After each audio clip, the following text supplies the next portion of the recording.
Hello and welcome to Season 2, Episode 99 of the Physician Assistant Exam Review Podcast. This is where we teach core medical content and how to dominate school and ultimately pass the PANCE.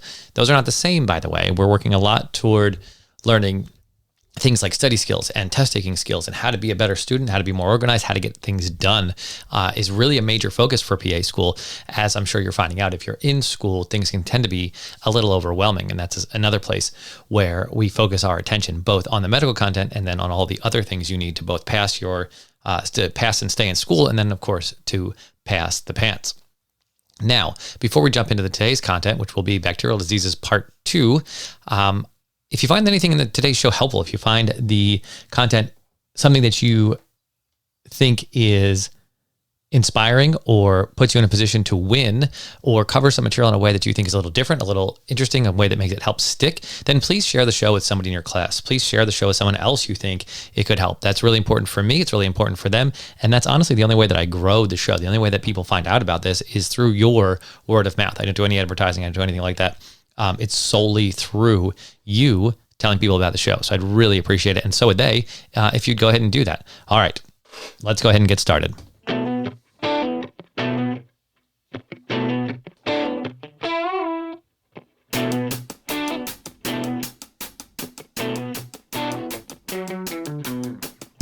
Today we're going to be picking up on bacterial diseases. We're moving our way through infectious disease. And it's really just in an alphabetical order kind of way. And we're starting with, like I said, bacterial diseases, which you're going to see, well, I'll get into it as we get there. I don't want to give anything too much away. If you'd like to get every single episode of the podcast, you can go over to www.physicianassistantexamreview.com/podcast, and that will take you all the way back to the beginning, Season 1, Episode 1, and you can find everything there inside the PAER app. I think you're going to love it. It's a great way to listen to the show.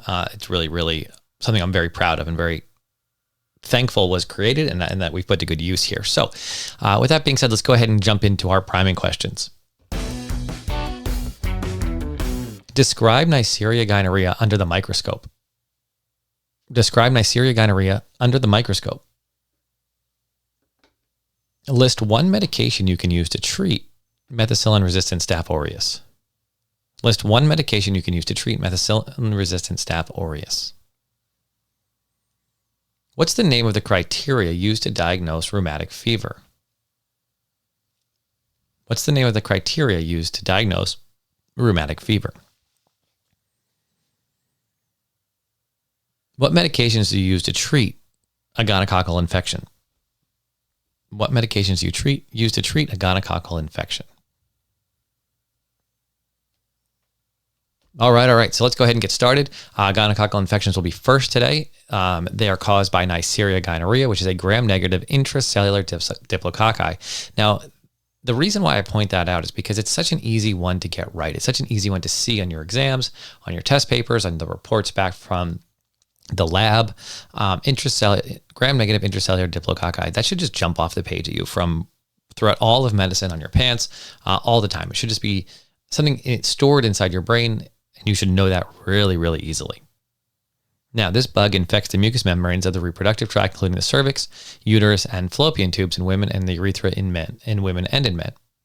It can also infect the mucous membranes of the mouth, throat, eyes, and anus secondary to direct inoculation. Systemic gonococcal infections are disseminated gonococcal infections, right? So we get a gonococcal infection that then enters the bloodstream. And then a chronic cases may lead to prostatitis and pelvic inflammatory disease. We talked a little bit about pelvic inflammatory disease before.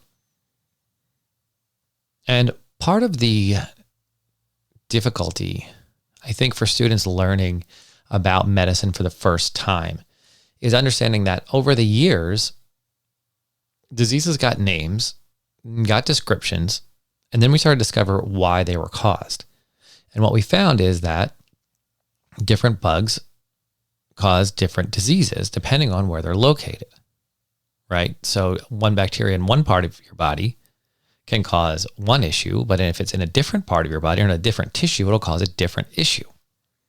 Well, before we really understood all of this, we might call those two different diseases two different things, right? So it gets a little convoluted and complicated as you're trying to learn the names of the organisms and then learn the diseases that they cause, and then separating out those two and then mixing those two back together as people use different names for things. I think that's one of the main difficulties and focuses as you do infectious disease or even pulmonology or even ENT, the things that have bacterial causes tend to trip people up. And I think that's the main reason is because they don't initially see that one bug in a different spot in your body, or maybe even just more infectious in a specific area, will have a different name for that disease.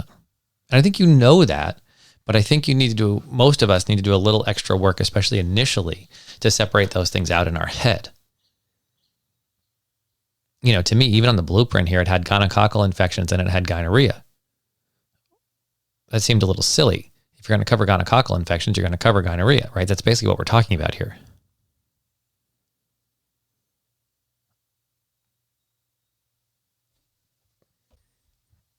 But it's the same idea that you can get strep throat or you can get impetigo, which is a skin infection, both caused by strep. Right? They have different names, but it's really the same bug in a different place on your body. And the more you can see that, the more you can understand that, the easier it is to categorize and then reference all this stuff down the road. So anyway, let's keep going. Clinical presentation for a gonorrhea infection. In men, this is usually abnormal discharge from the penis with a yellow, creamy, and excessive amount of discharge. I'm not sure what excessive discharge would mean, honestly. Blood tinged, the discharge may be blood tinged, and they can have painful or frequent urination. Women may be asymptomatic, and again, that's a major problem, just like we talked about with chlamydia, asymptomatic carriers. They can have abnormal purulent vaginal discharge, abnormal vaginal bleeding during or after sex or between periods, genital itching, painful or frequent urination, painful sexual intercourse, irregular menstrual bleeding, lower abdominal pain, and fever. So again, a lot of that doesn't really give you a lot of things to differentiate Neisseria gonorrhea from any other issue, right? A little bit, but not a lot. In males and females, you can get an eye infection, which will usually be unilateral with copious purulent discharge, or septic arthritis. If it gets into the bloodstream, you can get knee, ankle, or wrist are the most common joints affected. The diagnosis here is going to be with a polymerase chain reaction PCR test, culture, gram stain urinalysis. And in women, you may want to do a pelvic ultrasound, again, depending on the severity of the disease. If we're talking about something like pelvic inflammatory disease, then yes, of course, you're going to want to do a pelvic ultrasound. Treatment is going to be that one problem is that there's widespread antibiotic resistance. So for something like gonorrhea, you're going to give an IM ceftriaxone with doxycycline or azithromycin. And all sexual partners need to be treated. That's important. Again, just like chlamydia, you want to treat everybody, especially for those asymptomatic carriers, because you want to pick those up. Next, we have methicillin-resistant Staph aureus, which again is just a strange thing for, as far as I'm concerned, for them to have pulled out here as a separate thing, because staph can cause a lot of different infections. And this is just a staph infection that is difficult to treat, right? Methicillin-resistant Staph aureus we can't treat it the way we normally do. It's required a resistance to a beta-lactam antibiotics like methicillin, oxacillin, and cephalosporins. It also may be resistant to tetracyclines, macrolides, fluoroquinones, and Bactrim. Now, one of the interesting facts, and this is something that took me a long time to get my head around, is that Staph aureus is normal human flora found in the skin and mucous membranes. It can become a problem if there's let's say there's a break in the skin and this bacteria gets into that. That's how you get a skin infection, right? And 75% of staph infections are skin infections. My wife had one in her shin a long time ago when she got bit by, I think it was a mosquito at the beach or something. And then slowly we noticed it getting more and more red over a couple of days. It turned out to be a staph infection. And you're like, oh, how did you get that? Well, it's just a breakdown in the skin. And for whatever reason, your immune system doesn't fight it off as the bacteria get into that wound. And like I said, it seems like such a simple concept, but somehow it's hard for us to wrap our heads around that these bacteria are all over the place. And usually your immune system is fighting them off and doing an amazing job of maintaining homeostasis throughout your body. But sometimes it loses and needs a little help. But a lot of this stuff is ubiquitous. So when we talk about staph infections, we're talking about things like skin infections, pneumonia, endocarditis, osteomyelitis, which is infection of the bone or infection of the heart, and then a septic arthritis. Those are all possibilities from staph. And again, MRSA is just a staph that is very difficult to treat with normal antibiotics. Labs and studies, you're going to get cultures and treatment. There are a couple of different ways to treat it, but for now, I'm just going to stick with vancomycin as our treatment. But you really need to take some time and dive into staph and strep and understand what they are and what diseases they can cause. So for example, we're going to move into acute rheumatic fever, which I think is a little bit strange that we have that on this list, because this occurs after a strep pyogenes infection, usually after a strep throat. The weird part here is it's an immune response, not really an infection, although it's studied under infections because it tends to follow strep.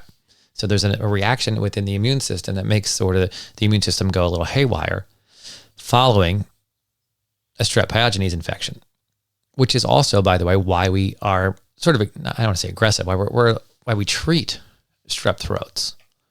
From what I remember and from what I've studied, strep throat tends to be self-limiting.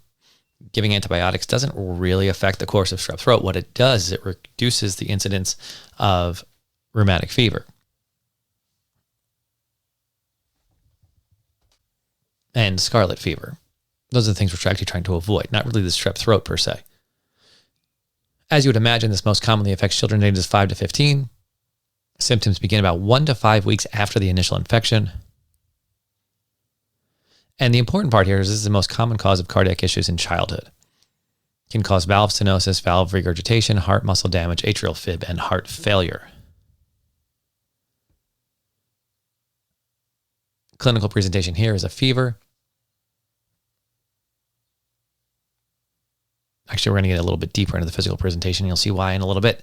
But painful polyarthritis, multiple large joints is what that means, painful polyarthritis. Chorea, which is weird involuntary movements. Erythema marginatum, which is a pink ringed rash. And then they get these subcutaneous nodules.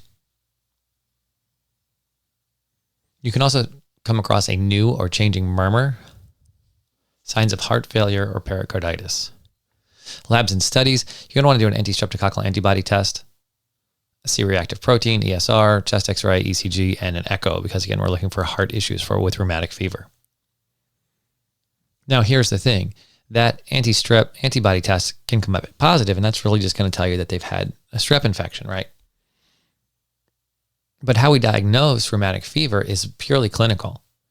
So there's a criteria that people have set up over time to help with the diagnosis of rheumatic fever. There's no test, right? We can't do a blood test for rheumatic fever. It doesn't work that way.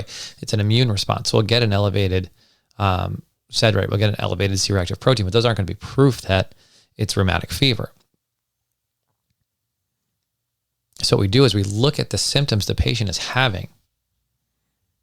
And then what happens is you give point values to each of those symptoms. And if they add up to enough points, that leads you to the diagnosis of rheumatic fever. So that's called, in this case, we call that the Jones criteria. You should have a history of strep infection, number one, and then two major criteria, or one major criteria and two minor criteria. So a history of strep infection is key. The major criteria are carditis, polyarthritis, chorea, erythema marginatum, and those subcutaneous nodules. So if you have a history of strep throat and any two of those, it really points you towards a rheumatic fever diagnosis. But let's say you only have one of those major criteria, like a carditis or polyarthritis. You have aches, you had strep throat, now you have aches in every joint. Well, we move on to minor criteria, and then you would have to have two minor criteria, which would include things like a fever, arthralgia, which in our example would be the same, polyarthritis and arthralgia, previous rheumatic fever or rheumatic heart disease, acute phase reaction, so an elevated ESR, CRP, or leukocytosis, or a prolonged PR interval. You would need two of those minor criteria plus one major criteria and a history of strep infection to point you towards a rheumatic fever diagnosis. Like I said, or two of the major criteria would be enough to get you over that hump. I hope that makes sense. We don't have a clear laboratory test, right? So we put together the physical examination signs that lead us towards a diagnosis of rheumatic fever. Treatments, you are going to use antibiotics in most cases to treat that strep, so something in the penicillin family. And then anti-inflammatories like aspirin, naproxen, NSAIDs, or steroids if really necessary.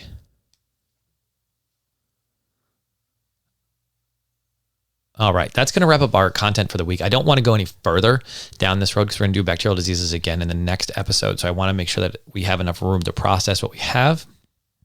and then enough room to move forward. Remember, I talk a lot about repetition. So go back through some of these episodes, go back through some of this content, hear it again, hear it again, hear it again. That's what's really going to sink it in. That's not our study tip for today, by the way. Our study tip for the day is something I came across this last week, which is the idea that it doesn't get any easier. I'm very guilty of this, and I want to share it with you because I'm so guilty of it, is the idea that it doesn't get easier. If you've chosen a path to grow, you've chosen a path to improve, once you've done that and you've committed to that, it never gets any easier. I hope you understand what I'm saying, because as you grow, you're going to need to grow more. As you learn, you're going to need to learn more. If you were happy staying static, if you were happy just sitting on the couch all day, it wouldn't get any harder, right?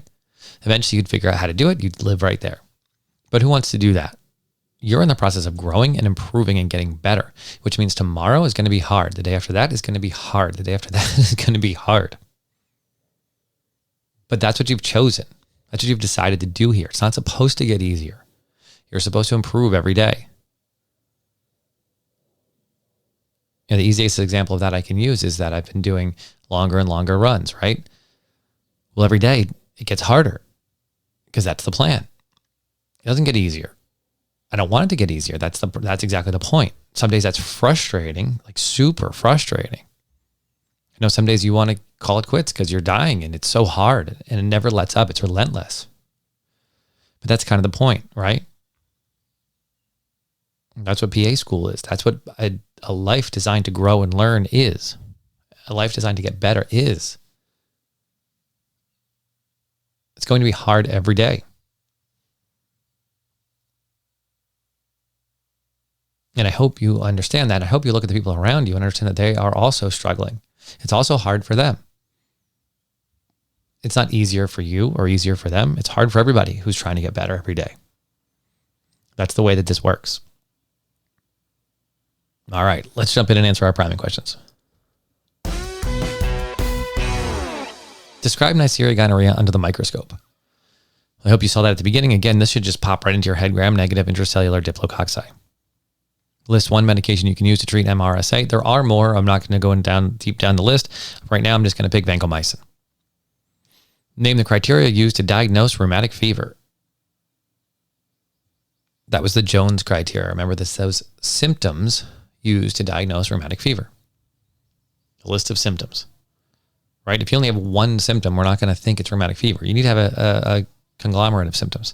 What medications do you use to treat a gonococcal infection? And the ones we covered here were ceftriaxone, doxycycline, or azithromycin. All right, perfect. Hey, I've been getting some fantastic news back from the members of the 33 Days to Pass Your PANCE cohort from the April group. The June group is rolling along and doing really, really well. I'm excited to see how they're turning out. Just have actually the first couple of people starting to take their exams very soon, so I'm excited to see how they do. But I want you to understand that the work we do here is valuable. The things we're covering here will help you to improve your scores, will help you to do better, will help you to grow. And that to me is the most important message I can get out there, is that there are ways to do better. There are ways to grow. There are ways to stop struggling throughout PA school and then again on your PANCE. So stick with us here, and I can't wait to see you in 2 weeks. Again, share the show if you found it helpful. Share the show if you have somebody in your class who is struggling or could use a little help. I would love to have them within the community. All right, take care.